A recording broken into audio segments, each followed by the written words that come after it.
So it's been a few months since I started this YouTube channel. I should say hi, welcome back. Hey guys, welcome back to the shop. It's been quite a few months now since I started this channel with the intent of recording my progress on working on this 1965 Mustang coupe. What have I been doing the whole time? Everything but working on the car. Now, when I started, I realized that I don't have enough time and enough content on the car to make a channel only about the car. So this is a workshop channel. I'm okay with that. It's kind of a vlog. It's kind of a little bit of a how-to, some how not to. Don't always do what I do. But now, here, today, I'm actually welding on the car, believe it or not. Of course, it is a really hot day. Let's see, what is it in the shop today?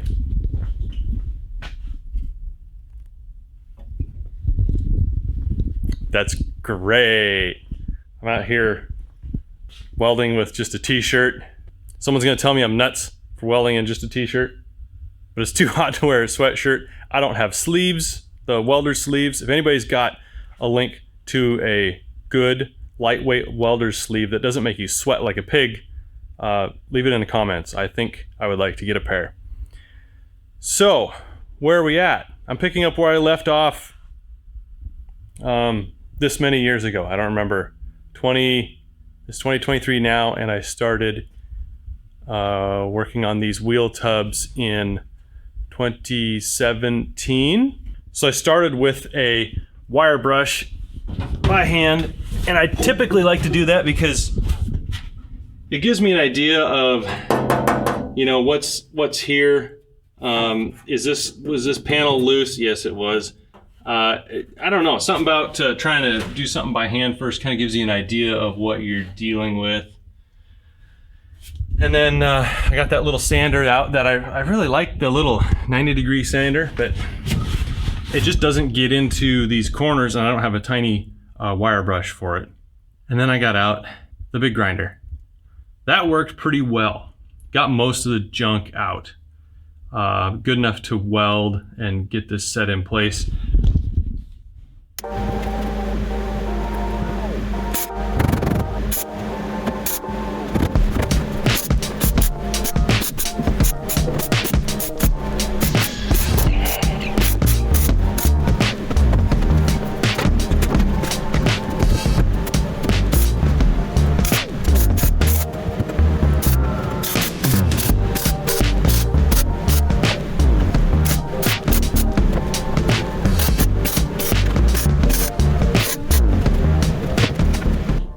So after I got it all cleaned up and I started tacking this in place, I had some wire, some 0.023 inch wire that had been sitting in a box for a while, and it was really oxidized.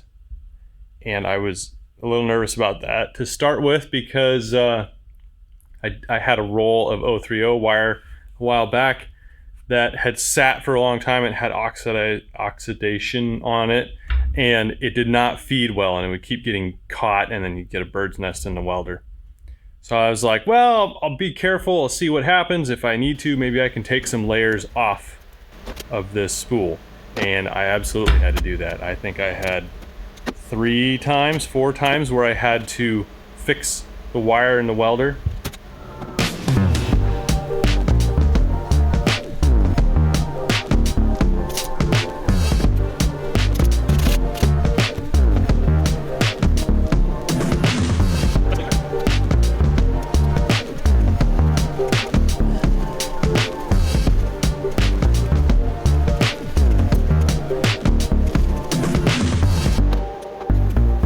That sucked. You want to see how much wire I wasted?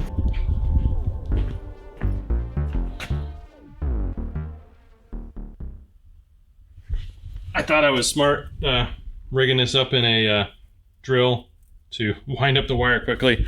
That was probably a mistake. It was easier just to pull the wire through by hand. So once I got past that nasty part of the wire, I started welding this in position. You might have seen that I used some magnets on there. Those are real strong rare earth magnets, if I can grab one.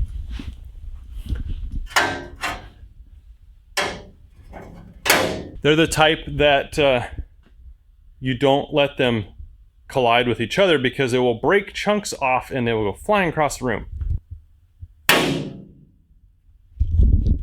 Yeah, they're pretty awesome. They're pretty handy. I just use them to hold that inner sheet in place. Let's see. Yeah, it's pretty straight. Hold it in place so I could get that fairly even reveal around the whole edge.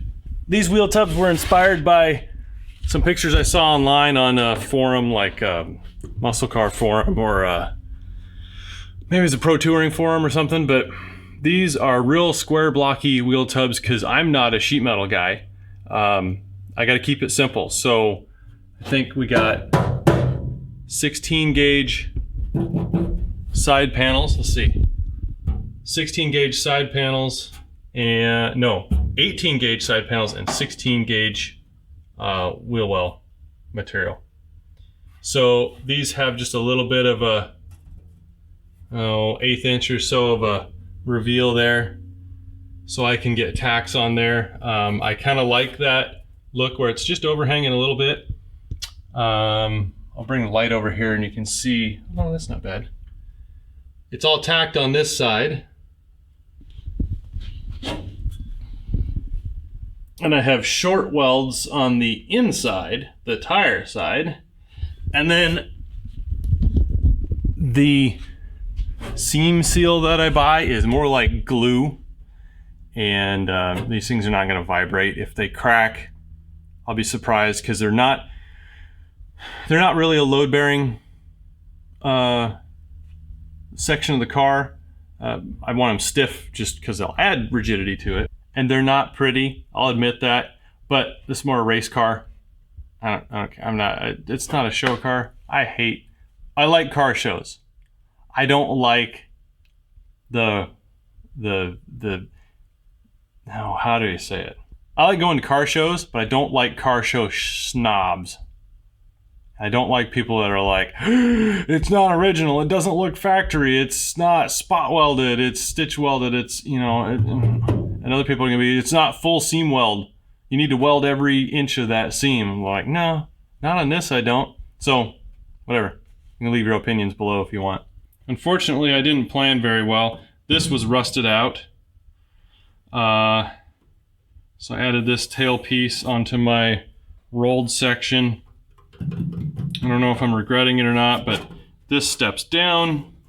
This is low. I tried to put a little crease in here to bring this edge down. I don't think it worked real well. So maybe I can tweak that around and pull it up. There we go. You see the gap. I'll have to mess with that. What else? This section here, let's see. Let me move my light here.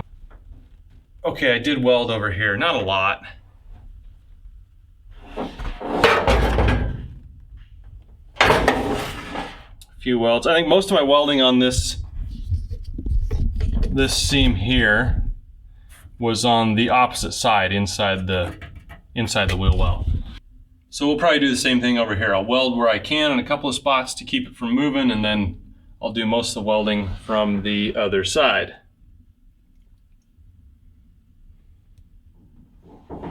And of course, when I go back here and look, I forgot that I have this big gap that I needed to fill in yet. So that's gonna be fun. This side's real simple. The 18 gauge and the 16 gauge, that works good. The other side is a little more messy because I removed frame rail, like you may have seen in a previous video. Well, that was bright. We removed some frame rail here, and we need to put that structure back in the car. So originally, here's the original frame rail here, came up, and somewhere in here, it actually came out and over. And you can see, here's the original. No, yeah. Yeah, there's the original. It's about 1.5 inches out here. And then somewhere, can you see it on that side? Right above the center of the axle, is where the frame rail started to turn out towards the outside of the car. And that really limits you on what size tire you can run. So we cut that off. There we go. And this is a piece of 1.5 inch by 3 rectangle tubing. And we have a piece of 16 gauge over here to link the original stock frame rail to that tube. And then we'll come under here and we'll plate this bottom as well through here to really link those two together and probably clean up some of this inside here. This I am not happy with. I should have taken more time to fit this this space here, and this is, I'm just going to cut this out, and this is all hokey, so this is all going to get boxed in. This will get boxed in the other way, real nice and clean, and we will, let's see, we need to finish up welding this seam here too, it looks like. I think I threw primer on it because I was running out of time, and that's disgusting. It is not welded.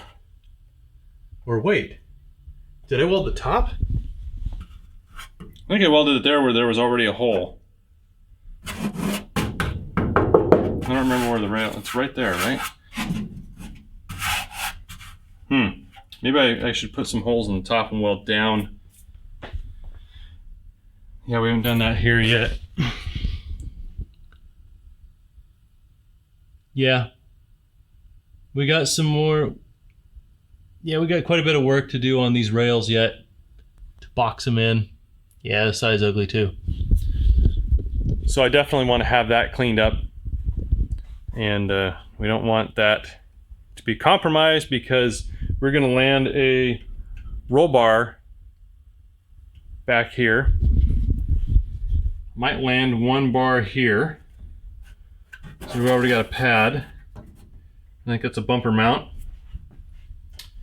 And we'll probably have a panhard bar mount somewhere underneath that area.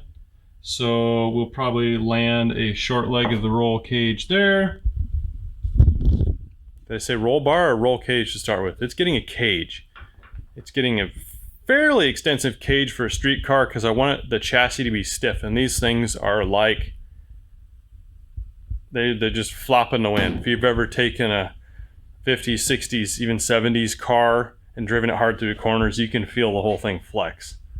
Kind of feels like you're on a boat. And if you're wondering about the trunk mounts here, I'm just going to take them and move them over so the hinge clears the tub, and then we'll modify the trunk lid over there to match.